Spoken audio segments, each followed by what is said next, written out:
What's the best diet to reverse peripheral neuropathy? Well, if you've read my book, Reversing Neuropathy, Making the Impossible Possible, or watched any of my videos, you'll know the answer. It's the paleo diet. But there's actually one that's better, especially if you are a diabetic or pre diabetic. And I'll cover that in a second. So the paleo diet is a diet that makes the most sense to me. It's what, in my opinion, and also the opinion of many others, including the author of the book, The Paleo Diet, Lauren Cordain, it's the diet that's most closely associated with what humans are genetically engineered to eat. Basically, it's the foods that our caveman or cavewoman could have either hunted or gathered, right? So good, clean meats, vegetables, fruits, nuts, seeds, things like that. But there is another diet, and it's not the standard American diet, which is frappuccinos, breads, and pastas.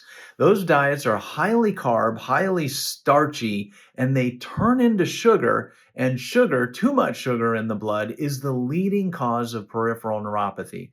So, having said that, the best diet, in my opinion, to help reverse diabetes and diabetic induced neuropathy is the keto diet. Well, the great thing about the keto diet, it is very, very low carbs, very high fat, and a little amount, like medium amount of protein. What happens is you turn your body into kind of like one of those flex flex fuel vehicles that we see on the road. They can take ethanol, they can take non-ethanol, they can switch what type of fuel they use. Our body, the easiest form of fuel for our bodies is glucose, and we do get that from all types of foods, including carbohydrates. So carbs aren't bad, they're necessary, just too many are bad. The keto diet, though, flips it on the head. It's been well researched. Originally in the early 1900s, was shown to reverse epilepsy. Yes. And now the authors are finding and researchers are finding that it's very helpful to help reverse diabetes.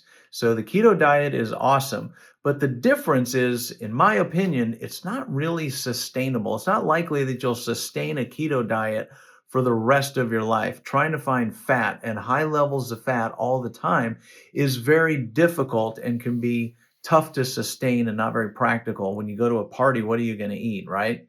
So, keto diet, in my opinion, is excellent for a short term fix of something like diabetes or peripheral neuropathy. We may do it for a month, maybe two, three, maybe even a year if you can sustain that. But you'll see your A1C, you'll feel your neuropathy improve if you have diabetic induced neuropathy.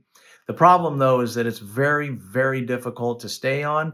And if you have so much as a piece of bread here or there, or your grandson has a birthday party and you want to have a little slice of cake, a little tiny bit of ice cream, it throws you out of this state of ketogenesis. See, the whole thing with keto is you're putting your body into a ketogenic state. You're making it use ketones rather than glucose. And that can be done, but you have to sustain a high fat diet for a few days.